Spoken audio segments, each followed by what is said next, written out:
이재명 대통령의 정말 이 재판부에 이어서 특검 사건 배당까지 네. 하는 그 띠지 사건 그거 한번 얘기를 좀 네, 해볼게요. 그것도 너무 사실 충격적이더라고요. 할 일이 얼마나 많고 대통령이 민생 챙길 게 얼마나 많은데 그러니까요. 사건 배당까지 그렇게 신경 쓰세요. 그것도 그 애기 수사관이 네, 네. 그 진짜 국회에 나와서 네.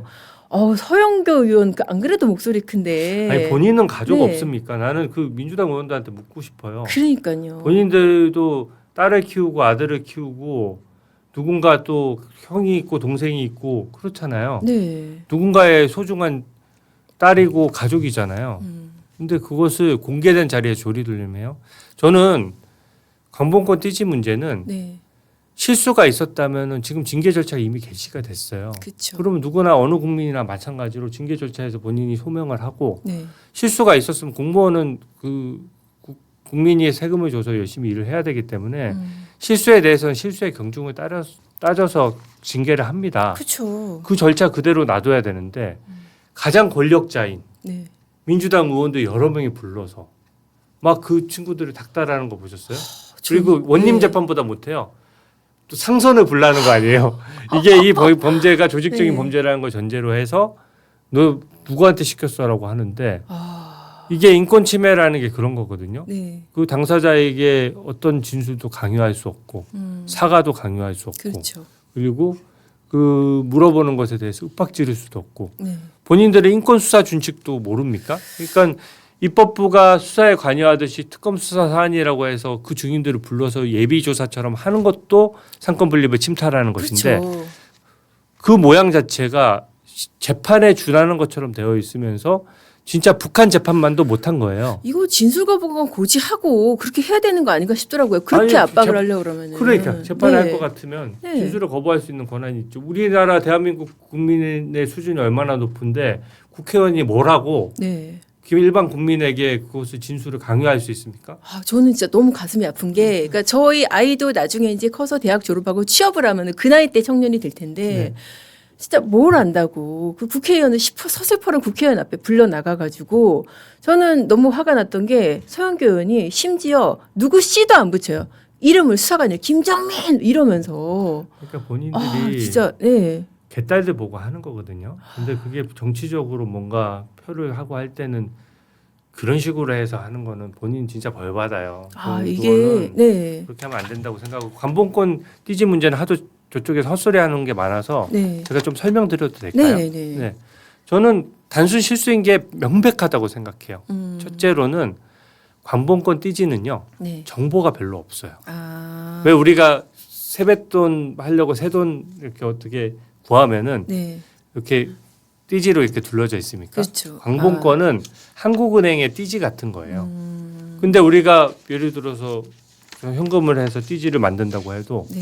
그 띠지에 날짜 정도 적혀 있는 거지 네. 무슨 정보가 없어요. 그러니까 금융실명법 위반 아닙니까? 띠지에 무슨 정보를 해서 띠지만 네. 보면은 이게 누가 언제 어느 계좌에서 어떻게 뽑았는지를 다 특정할 수 있으면 그것은 그 개인 정보가 공개된 띠지에 그렇네요. 육안으로 볼 수 있는데 공개되는 거기 때문에 절대 허용되지 않고요.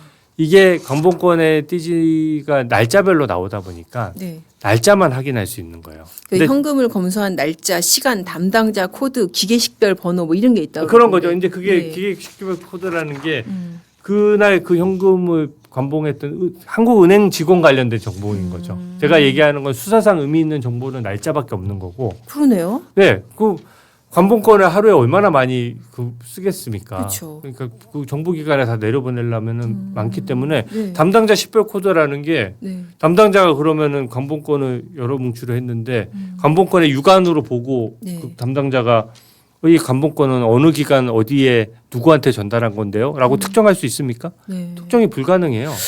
그렇기 때문에 수사에 의미 있는 것은 네. 날짜밖에 없는 거죠. 나머지는 그 관봉권을 봉합했던 한국은행 담당자밖에는 확인이 안 되는 겁니다. 말씀 들어보면 한국은행 담당자 그 알아서 뭐 하겠어요. 수사에 수사는 도움이 아무 안 되는데. 의미가 없죠. 네. 근데 문제는 제 말이 입증이 되는 것이 김정숙 여사 네. 관봉권 띠지 사진이 나왔습니다. 아. 그걸로 고가의 옷을 샀어요. 맞아요. 그러니까 특활비 규명하라고 했습니다. 네. 근데 규명 수단은 여러 가지가 있지만 특활비 사용 내역이라든지 날짜라든지 당사자 진술이라든지 네. 이런 것들로 입증하는 거예요. 네. 근데 관본권 띠지만으로 그게 완벽하게 입증된다면 김정숙 여사 왜 무혐의 났습니까? 그러니까요. 저는 수사도 미진하다고 생각하지만 이 관본권 띠지가 객관적으로 뭘 밝힐 수 있는 증거로서는 날짜 외에는 의미가 없다는 거를 그 김정숙 여사 무혐의 난 게 네. 반증하는 거예요. 그러네요. 이 지금 수사관들의 행위가 수사를 방해하는 것이라면 사실은 관본권에 띠지가 붙어 있었던 그 김정숙 여사 사건은 네. 진실이 규명됐어야 맞죠. 그 돈이 어디서 났겠어요, 관본권인데. 그렇죠. 그래서 저는 그런 면에 있어서 관본권 띠지는 수사상 아무 의미가 없다. 그리고 상식적으로 생각해 보십시오. 그 처음 그 젊은 수사관한테 네. 누군가 지금 윤 전 대통령 권력을 잃었잖아요. 네. 그리고 지난 정부에서 보셨습니까? 예. 네. 그냥 어떻게 보면 그 정치 보복에 가까운 수사와 재판을 계속 받는 당사자일 뿐이지 무슨 힘이 있습니까? 네.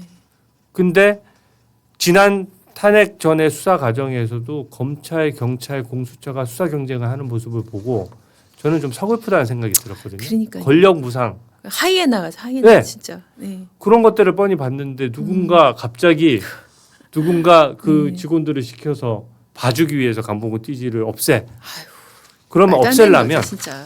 없애려면 사진까지 없앴어야죠. 그렇죠. 근데 민주당 서영교 의원이 제 앞에서 막 사진 흔들면서 이 관본권 띠지를 보십시오 하잖아요. 네. 다 쇼라는 게 그 관본권 띠지가 건조지 사진이 있는데 거기 있는 정보를 그 사진 보고 수사하면 되잖아요. 그러니까요. 근데 관본권 띠지가 무슨 대단한 증거인 것처럼 지금 국민을 속이는 거고요. 이분들이 실수한 거긴 해요. 왜냐하면 그런 압수물의 원본이 좀 중요한 형상일 때는 네. 사실 가급적이면 원본 형상이 유지되는 게 좋을지 안 좋을지를 사실 검사한테 물어봤으면 좋았을 것 그렇죠. 같아요. 이거 띠지까지 같이 할까요? 네, 아니면은 돈만 보관할 거 이런 네, 식으로. 근데 어. 이분들이 실수한 거를 저는 이해가 되는 게 일단 들어온 지 1년 차밖에 안 되는 데다가 아 진짜 저도 그 얘기 듣고 네. 깜짝 놀랐어요. 백이 수사관이라고 하잖아요. 네. 그러니까 제가 비하하는 발언은 아닙니다. 좀 죄송하고 젊은 분들도 존중하지만 그만큼 이 업무를 맡은 지 얼마 안 돼서 맞아요. 수사관들끼리의 표현이에요. 그 젊은 친구를 왜 이렇게까지 몰아붙이느냐. 그러니까요. 그러니까 기성세대 니네들은 살면서 실수한 적 없어? 라고 하는 거고 이분이 열심히 한 게 뭐냐면은 그 압수물 관리 업무가 엄청 힘들어요. 네. 굉장히 과밀한데 압수물에 제일 돈이 들어와서 제일 중요한 게 뭐겠습니까? 돈을 세는 게 중요해요. 그렇죠. 불법 엑셀 오락실에서 파악하는 돈을 거. 가져왔는데 그 돈을 압수물로서 보관해야 되잖아요. 네. 액수가 안 맞고 횡령 사고가 나거나 액수가 안 맞으면 그 담당자가 횡령 의심을 받을 그렇죠. 수도 있는 거예요. 돈은 액수가 제일 중요하죠, 네. 사실. 그러니까 돈이 들어오면 무조건 세는 게 원칙입니다. 그러면 우리가 은행권 띠지로 묶여가지고 예를 네. 들어 관본권이 아니더라도 불법 오락실에서 압수물을 현금을 압수했다고 칩시다. 네. 금액 확인 안 합니까? 그러면 당연히, 띠지 네. 풀어서 확인하고 고무줄로 묶어놓을 수도 있는 거예요. 쉽게 얘기하면. 그러니까요. 이게 돈이 이번- 액수 맞으면 되는 거죠, 사실. 그러니까 네. 그런 차원에서 이분이 그 부분을 생각한 거죠. 근데 이분이 1년밖에 안 됐는데 수사 전문가도 아니고 이 수사 상황까지 어떻게 압수하는 사람이 그 많은 일을 하면서 네. 매일 현금을 뭐 수천만 원씩 세야 될 텐데 그거 어떻게 하냐는 거죠. 그러니까 그러니까요. 단순 실수인 게 너무 명백해요. 사실 그리고 뭐 이제 좀 지시도 분명하게 했으면 좋았을 텐데 네. 검사도 원형 보존이라고 하면서 이걸 어디까지 네. 원형 보존을 할지 좀 분명하게 지시를 했으면 좋았지만 아쉬움이 남긴 한데 이거 너무 침소봉대하는 것 같더라고요. 그러니까 실수라는 거죠. 네. 저는 이게 뭐 무조건 잘했다 이게 아니라 그렇죠. 단순 실수이고 이 실수의 결과가 수사에 방해가 되지도 않는다. 그렇기 때문에 뭔가 방해할 수 없는 일을 했는데 범죄라면은 동기가 있어야 되잖아요. 그렇죠. 동기가 없는데요. 이걸 어휴. 감춘다고 해서 사진도 남아 있고 네. 아무 정보도 안 되는데 이거를 감춘다고 해서 뭐 수사를 방해할 수 있는 수단 자체가 안 되는데. 아니 무슨 영화를 보겠다고 지금 네. 다 지난 정권 수사를 하고 있는데 특검 수사를 3개를 동원해서 하고 있는데 그걸 뭘 감추겠어요. 오히려 이재명 대통령한테 잘 보여야 출세하는 거잖아요. 그러니까요. 그래서 그게 말이 안 되는 거고 대통령까지 특검 수사 운운한 것에 대해서는 저는 강력하게 질타합니다. 네. 이 말이 안 돼요. 대통령이 이 발언한 것도 역시 마찬가지로 빈집털이의 두려움 때문이니까. 네, 저도 그런 거라고 그것도. 보는데 어. 아유 대통령 정도 되면 빈집 털리면 털리는 거지 그게 제 말이요. 대한민국을 위해서 어떻게 음. 그렇게 할 수가 있습니까? 아니, 그러니까 품격이 떨어진. 그리고 네. 트럼프 대통령 앞에서 얘기했잖아요. 저 특검 수사 관여 안 합니다. 특검은 국회가 임명하는 거예요. 특검 야밤에 임명해가지고 제가 속보 뜬 게 분명히 기억나고 특검의 임명권자가 대통령인데 전혀 관여 안 합니다라고 해서 네. 한미 정상회담 한 번만 하실 건가 봐요. 다음에 가실 때는 또 어떻게 답변하시려고? 응? 두 번째 가서 그러면 네. 아유 그 특검에 그 배당도 하던데. 그러니까 수사는 관여 안 하고 배당만 한다. 아, 그러면 뭐 아, 네. 배당도 제가 한 거 아닌데요. 이렇게 할 건가요? 근데 그거를 그렇게 그런 식으로 하는 건 좀 진짜 곤란하고요. 네. 이거는 그 젊은 청년 수사관을 그렇게 조리돌림할 수는 없어요. 그리고 그러니까요. 또 정말 열받는 게 청문회에 또 불렀습니다. 한번 드자비질하고 개딸들한테 좀 재미를 봤나 봐요. 그런 것 같아요 아마. 그러니까 나도 인기 좀 끌래 이런 마음으로 불렀겠죠. 저는 추미애 법사위원장 네. 지금 요새 강성 발언하는 분들 쭉 그 줄을 세워 보면 다 지방선거 출마 예정자예요. 아 그래서 그렇게 네, 또 오바를 네. 하는구만요. 그러니까 당내 경선을 돌파하는데 지금 정청래 대표가 아주 안 좋은 본인한테는 좋지만 국민 네. 입장에 안 좋은 사례를 남긴 것이 음, 극단적인 발언을 할수록 그렇죠. 예, 이재명 대통령 반대에도 불구하고 김어준 정청래 대표의 연합이 네. 이긴 형국이지 않습니까? 그러니까 더 극단적으로 가는 것이고, 그러니까 이재명 대통령도 거기에 어떻게 보면 끌려가는 것이고. 아, 그렇게 보면은 네. 이게 일련의 행위가 딱 맞아 떨어지지 않아요? 김어준이 제일 힘센 거 아니에요? 제일 힘센 그쵸. 거죠. 내란 V제로 아니에요? 거기가 진짜. 네, 거기는 네. 제가 그 점을 지적하는 겁니다. 민주주의의 핵심은요, 음, 책임 정치예요. 권한과 책임이 같이 가는 거예요. 맞아요. 정치 권력을 휘두를 때는 거기에 걸맞는 책임을 져야 되고, 그게 잘못되면 본인에 대해서 정치적 책임이든 법적 책임을 져야 되는데 네. 김어준 씨는 책임이 없잖아요. 그냥 개딸들한테 네. 조회수 그냥 얻어내면 되는 거잖아요, 사실. 그리고 네. 유튜버라는 게 특성상 지금 우리가 기존에 있던 언론사에서 하는 유튜버 같은 경우에는 여야 균형 맞게 많이 해요. 그렇죠. 그리고 선거 국면에서는 여야 패널을 같이 모셔서 얘기를 한단 말이에요. 네. 근데 이 김어준 씨 방송 같은 경우에는 민주당 의원들이 100몇십 명이 나가서 전부 다 이런 우리처럼 기존에 했던 걸 뭐 비판하고 이런 게 아니라 네. 거기서 국정을 논하고 국정을 결정하잖아요. 와, 진짜 어마어마하더라고요. 거기가 국무회의예요. 국무회의는 네. 이미 생중계가 되고 있는 겁니다. 제가 가끔 볼 때마다 거의 장관이 안 나올 때가 없어요. 네, 그러니까요. 국무회의 생중계를 거기서 하고 있는데 아, 거기에 나온 내용들이 또 버젓이 민주당의 정책으로 들어가고 그러니까요. 말도 안 되는 내용까지도 막 통과되잖아요. 그래서 저는 이렇게 돼서는 곤란하다. 대한민국의 정치 수준을 너무 후퇴시키는 거고 네. 책임 정치에 맞지 않는다. 아니 뭐 보수의 무슨 극우 유튜브 휘둘린다 이거하고는 비교도 안 될 비교도 안 정도로. 아니, 지금은 네. 야당이잖아요, 저희는. 네. 휘둘릴 권력도 없어요. 없어요. 네. 네. 근데 거기는 정말 그야말로 진짜 네. 책임은 없고 권한만 행사하는 그런 상황인 것 같더라고요. 네.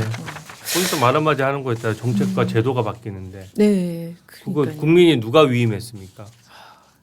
누구도 위임한 적이 없어요. 그러니까 대통령이 자기가 받은 권한을 다른 사람의 얘기를 듣고 그 권한을 위임하거나 그 권한을 행사하는 거를 우리가 네. 국정농단이라고 하잖아요. 그렇죠. 그렇죠?